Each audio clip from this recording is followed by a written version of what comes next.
papa tango. With a papa we go to take it. Talk about my money, got it, got a papa. Talk about my money, guys, I said I get a bum. I got bum bum. Yeah, yeah. Yes, you know what? I'll just tell you this. You're clapping just when the man go to get it. Papa, pum pum.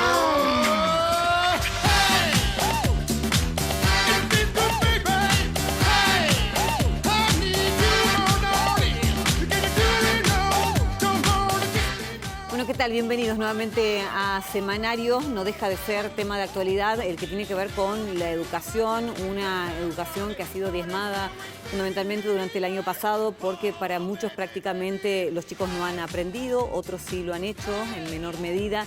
Lo cierto es que volvió a discutirse, es un asunto que llegó hasta la Corte Suprema, ya lo hemos conocido en esta semana en relación a si es necesaria o no la presencialidad, si se debe continuar con la misma o no, por los datos de la pandemia también que hemos tenido en los últimos tiempos. Lo cierto es que evidentemente es importante y sobre todo después de la historia que les vamos a contar esta noche en Semanario, que tiene que ver con una historia de superación y que en gran parte el apoyo de esa mejoría en la vida de nuestro siguiente protagonista tiene que ver justamente con el estudio. Esteban Sichelo está ya con nosotros. Bueno, en este momento, claro, uno puede hablar de él como un experto en relaciones internacionales, en ciencias políticas, habla más de 7 idiomas y podría seguir describiendo todo lo que ha logrado a través del estudio. Sin embargo, le ha costado y bastante, sobre todo en los inicios, entiendo. ¿Qué tal, Esteban? Gracias por estar ahí, Señora Cruz, es un gusto estar con toda Córdoba y un saludo muy grande desde Inglaterra. Bueno, desde Inglaterra, porque además es profesor en la Universidad de Oxford y saluda con mucho cariño Córdoba porque entiendo, Esteban, que acá naciste a pesar de que te has criado en la provincia de Buenos Aires.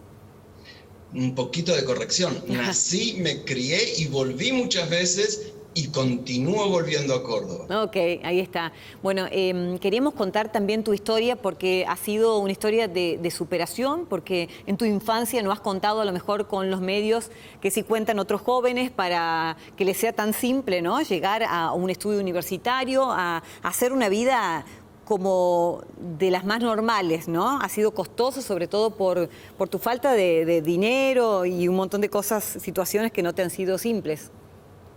Así es, como usted dijo, yo nací en las sierras de Córdoba, pero después mi madre se traslada con 3 críos a Buenos Aires y crecí en un ranchito muy pobre, con piso de tierra, techo de chapa, sin electricidad, sin agua, y fue muy difícil la infancia y la adolescencia. Yo fui a una escuela de guardapolvo blanco, comencé a trabajar a los 9 años y luego el secundario nocturno. No fue fácil, pero creo que lo logré.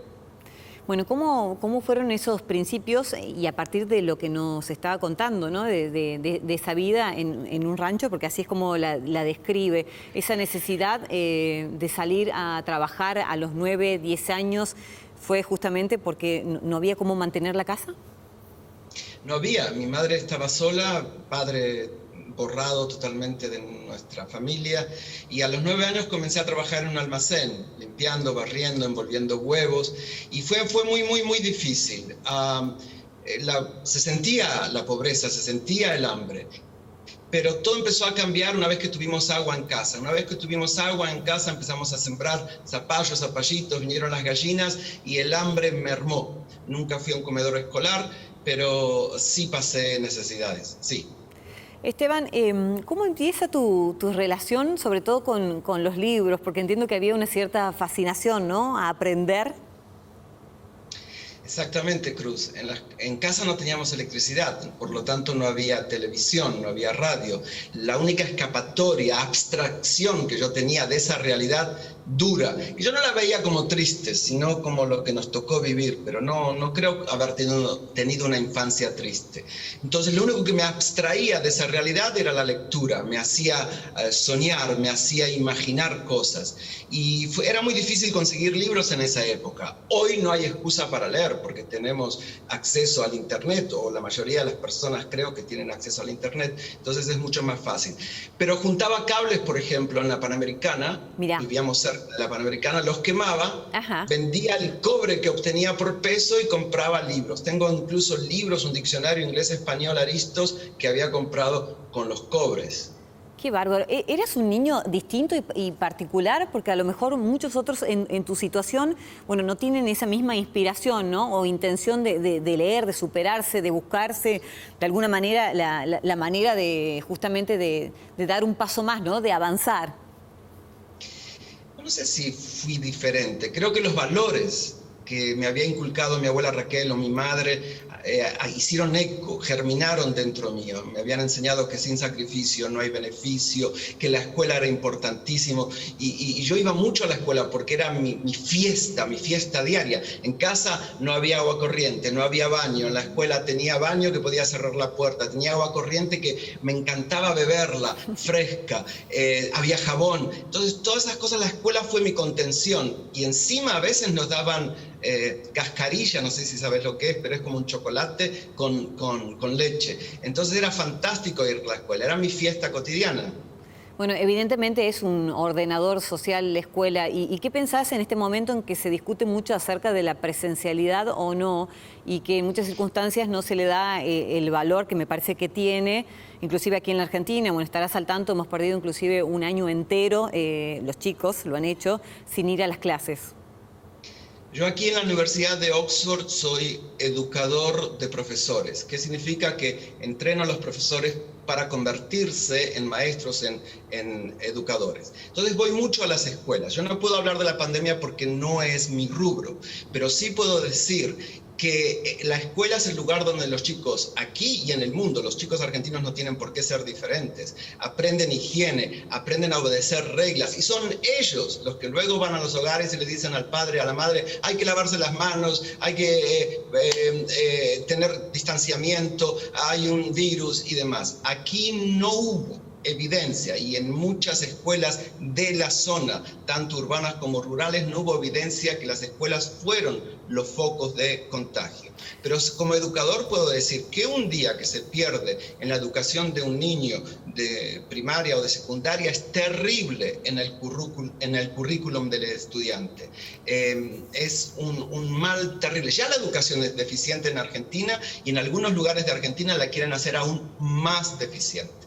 Esteban, hay como un abismo, ¿no?, entre la situación de infancia, de pobreza que recién nos relatabas y, digamos, el lugar que te toca ocupar hoy. ¿Cómo llegaste y cómo se dio esa transición? Brevemente, obviamente, porque tiene que haber tenido muchas etapas. A medida que yo estudiaba me daba cuenta que era más fácil conseguir trabajos. Trabajaba en el almacén, como dije, luego empecé a repartir dentaduras porque trabajaba en un laboratorio dental, era cadete, repartía coronitas, puentes por todo Buenos Aires y luego fui al secundario nocturno. Y cuanto más estudiaba, más fácil era cambiar de trabajos y progresar. Yo creo que mi mayor logro en la vida fue dentro de Argentina, porque que un chico que vive en una pobreza extrema termine la escuela primaria y el secundario nocturno, yo creo que fue el mayor logro. Después todo fue mucho más fácil.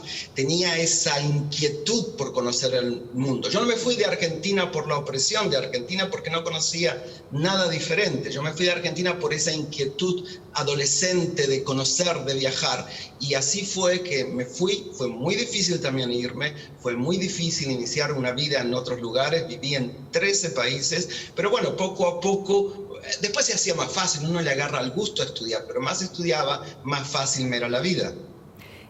Bueno, has sacado un libro hace un tiempo que imagino que relata también tu historia y que se vende en la Argentina. Sí, las llaves de Raquel. Sí. Las llaves de Raquel. Ustedes tienen esta versión. Bueno, tienen varias versiones. Sí, tal cual. Es la historia de un niño que crece y cómo percibe el mundo a través del lenguaje. En realidad es mi historia personal. Es un libro que ahora se lee mucho en las escuelas en Argentina, en diferentes provincias, y creo que inspira a los chicos, a los padres y a los adultos. Tenemos un problemita con este libro, con estas nuevas leyes que promulgaron en Argentina. Hay una ley que se llama la ley de tintas, que acusa que las tintas de los libros que vienen de fuera pueden tener veneno. Una cosa obsoleta que ya no se escucha más en ninguna latitud del mundo, solo en Argentina. Mi libro es un dato menor. no me importan demasiado, pero lo que me importa son los emails que recibo de tantos estudiantes de especialidades médicas, de gente que tiene fábricas y no puede tener acceso a los manuales que vienen de fuera por esta ley que pone obstáculos a los libros. Se meten con la educación, se meten con los libros, algo que no hay que tocar, que tiene que ser santo en toda sociedad. Entonces les digo que por favor no compren mi libro, porque ahora hay vivos que lo están revendiendo a 14.000 pesos. Mi libro no vale eso. Sí, entonces, una locura. Es una locura. Esperen un poco, que vamos a hacer una edición que represente más a la Argentina de hoy, quizás una edición socialista, yo la llamo, y no va a costar más de 1.700 pesos. Paciencia, no compren mi libro. Bueno, ok, nos quedamos entonces con ese último dato, pero sí los invitamos a investigarte, a seguir tu historia, bueno, y te tenemos realmente como ejemplo de que se puede, ¿no?, vencer las adversidades, así que esto va a ser una cuota de ayuda para mirar un poco más adelante en esta Argentina tan sacrificada. Te mando un gran abrazo, Esteban.